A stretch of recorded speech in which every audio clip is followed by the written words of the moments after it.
Mana minta hujan susu diturunkan, kemudian ada yang lelang sorban 10 juta.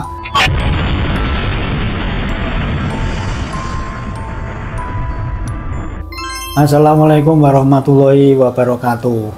Video yang akan saya putar ini sudah beberapa kali kita lihat dan mungkin juga pernah dilihat oleh teman-teman semua. Betapa membagongkan, betapa terlalu halu, terlalu tinggi ceritanya, sehingga kalau kita dengar-dengar ini pantas para netizen mengatakan Habib Baklawi ini sebagai Dobolowi, turunan imigran Yaman yang ingin eksis di negara kita dengan menggunakan istilah nasab kepada Rasul yang ternyata itu dicantolkan itu untuk kemuliaan mereka, untuk membuat hidup mewah mereka, kalau kita katakan seperti itu. Bagaimana dengan doktrin yang sudah terlalu lama ini mereka mendapatkan nasib yang diharapkan untuk kemuliaan dunia dengan berbungkus agama.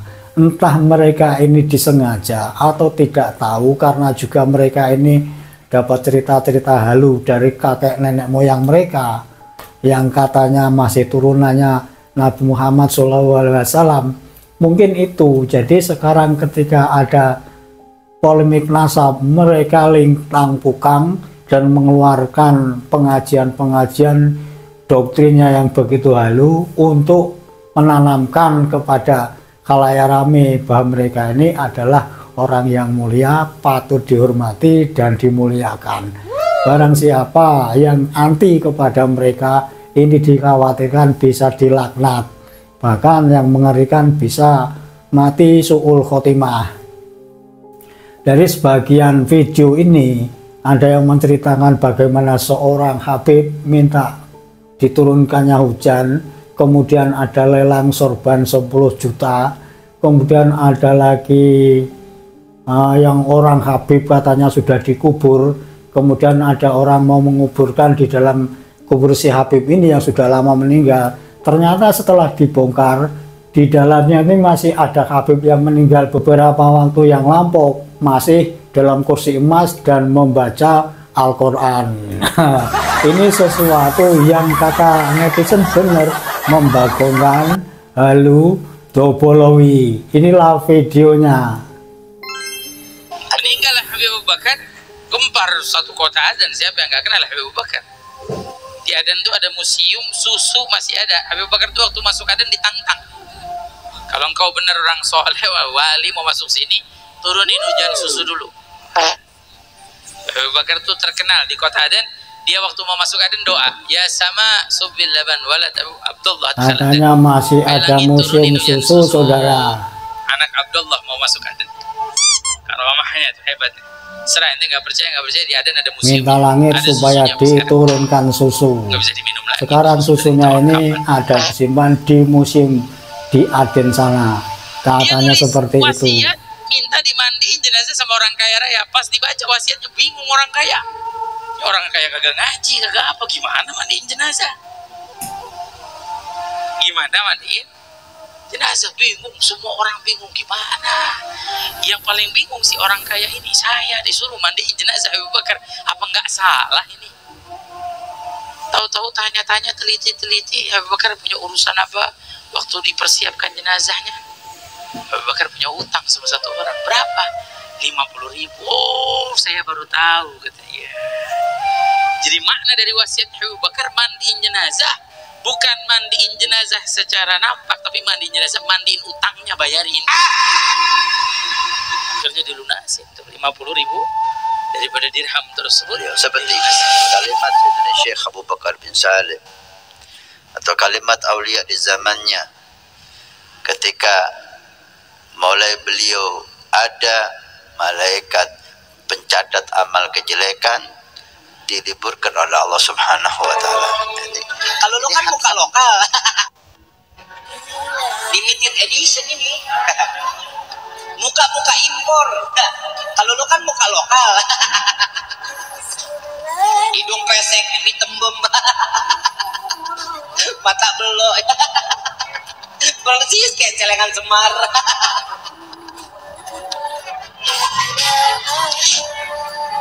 Terusin nggak?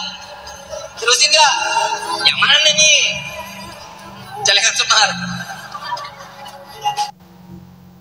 Itu di Zambal itu pemakaman terbatas sehingga kebetulan jadi kalau orang sudah lama dimakamkan itu digali kuburannya ditimpa dengan jenazah mayat yang lain. Dan ini ada satu orang meninggal dunia, tempatnya terbatas kebetulan gilirannya makamnya Habib Musyayikh untuk ditempati oleh mayat yang lain. Datang dua penggali kubur, digali kuburannya, saat dibuka tuh papan penutupnya, nggak taunya ngelihat di dalam lubang kubur Habib Musyayikh lagi duduk di atas kursi emas lagi baca Quran.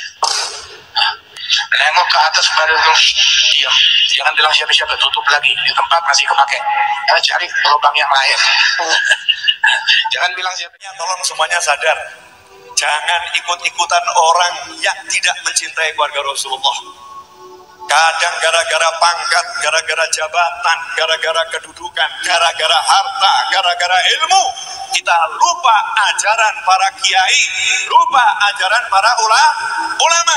Bagaimanapun anak cucu Nabi, jangan komentar, cintai, selesai. Jangan komentar, cintai, selesai. Itu tugas umat. Gara-gara macam-macam jadi lupa. Gara-gara macam-macam jadi merasa punya sesuatu. Kemudian dia berani menghakimi anak cucu Nabi Muhammad SAW. Dan jangan macam-macam dengan semua yang dicintai Rasulullah. Al-ulama warathatul anbiya. Kalau namanya kiai cinta sama Habib, kalau namanya kiai cinta sama Habib, maka kata Rasul, Salman minna ahlal bait. Salman itu orang Persia, orang biasa. Sama Nabi dibilang itu keluarga saya, itu ahlul bait saya. Kenapa? Karena Salman sangat cinta kepada keluarga Nabi Muhammad sallallahu alaihi wasallam. Kalau kiai cinta keluarga Nabi, sama Nabi langsung dimasukkan, engkau keluargaku. Enak atau? Makanya jangan ngaku-ngaku jadi Habib, kurang kerjaan. Gak perlu ngaku jadi Habib.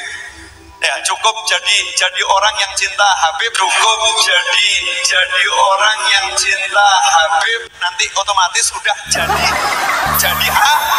Habib dalam pandangan Nabi Muhammad SAW. Meskipun nasabnya bukan Habib, meskipun nasabnya bukan Habib. Jelas? Mohon maaf, ilmu yang satu ini sudah tidak banyak yang nyampe. Kalau kiai dulu disampaikan digandeng anaknya Habib Ambungan. Habib berkah dunia akhirat, cintai Habib. Itu kiai dulu begitu. Kalau anak muda zaman sekarang tontok se Habib sopo. Tontok se Habib sopo. Nak cocok apa-apa, gak cocok tinggal no. Kurang ajar iku Habib iku. Masya Allah. Na'udzubillah min dzalik. Jangan lupa, umat Islam di jagat raya salatnya tidak akan diterima oleh Allah Subhanahu wa taala meskipun salatnya nangis sampai keluar air mata darah kalau tidak mau mendoakan kalau Islam mau pesantren sedang membeli tanah atau semua segala macam. Makanya malam-malam hari ini coba yang santri angkat tangan, jadi kelihatan bukan santri. Yang santri angkat tangan dulu. Berarti yang bukan santri depan dia.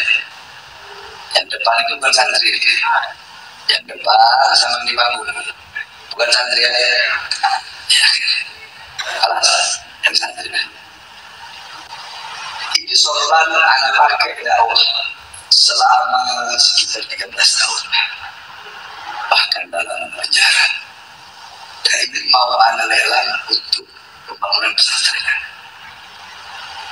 Mau lelang selain santri yang ada di depan sampai ada di depan. Siapa yang membeli uangnya untuk pesantren? Anak buka mulai 10 juta. Siapa tahu? Itu orang yang jalan di mobil itu cepat pada pesantren 10 juta. Ada lagi yang lebih. Siapa lagi? Balik lagi dulu. 10 juta. Sama lagi? Ada? Ada lebih? Nggak ada? Udah? Yakin? Buat beliau 10 juta. Mudah-mudahan barokat akhirnya. Insya Allah mendapatkan keberkahan dari Allah yang selama ini ada pakai kemana-mana. Insya Allah beliau ikut mendapatkan keberkahan. Amin amin. Itu saja sedikit yang saya sampaikan. Habib Umar Al-Muhdar radhiyallahu anhu itu dulu satu tarikan nafas bisa digunakan untuk baca Ya Latif sebanyak 1000 kali. Nah, jadi Allah menyampaikan ke kutub dulu. Kalau kutub mengiyakan, maka turun azab. Jadi terjadi tsunami, terjadi gempa apa di dunia, itu sudah di ACC sama kutub. Tapi kalau kutub itu kesian, ya Allah, warga sini masih bisa diharapkan. Berarti Semarang, Allah mau nurunkan sesuatu di Semarang misalnya. Kutub, ya Allah, warga Semarang masih bisa diharapkan tobatnya. Terus saya yang nanggung. Karena sudah mubrom. Qadha Allah itu kan sudah apa? Mubrom, pun pasti kan ngoten kan. Sudah pasti terjadi yang di umul kitab nggih. Yang di Lauhul Mahfuz kan masih bisa dirubah. Kan yamhullahu ma yasha'u wa yutsbit. Bisa ada dihapus, bisa ada yang ditetapkan, dilurus, diteruskan. Tapi wa indahu umul kitab. Tapi yang di umul kitab tetap harus terjadi. Nah, misal Allah, ini sudah di umul kitab. Ya aku sing natai ya Allah. Makanya wali-wali kutub itu kan banyak yang penyakitnya parah. Contoh, yang masyhur terakhir kali itu Habib niki, Habib Abdul Qadir bin Ahmad Asghar. Ini yang terakhir yang masyhur, semua aulia awali seluruh dunia sepakat. Semua ahli sufi dunia sepakat. Beliau kutub zamannya. Umurnya 100 lebih. Beliau di akhir hayat nggak bisa bicara. Sudah sampai nyon sewu. Sampai keluar apa? Air liurnya itu. Nah, tisunya itu sih gerebutan wong sak donya. Malam Rabu baca Hadroba Saudari, malam Kamis baca Burdah, malam Jumat baca Jaliyatul Qadar sama Yasin 40 kali. Baru 40 kali. Bagaimana Habib Abu Bakar bin Abdullah Al-Attas? Habib Abu Bakar bin Abdullah Al-Attas 1 kali duduk baca Yasin 90.000 kali. Saya bisa memadamkan neraka jahanam. Kalau ini sulit Anda pahami, karena pemahaman Anda sangat terbatas tentang syariat Nabi Shallallahu Alaihi Wasallam, Anda perlu tanya. Jangan Anda langsung memvonis orang-orang saleh.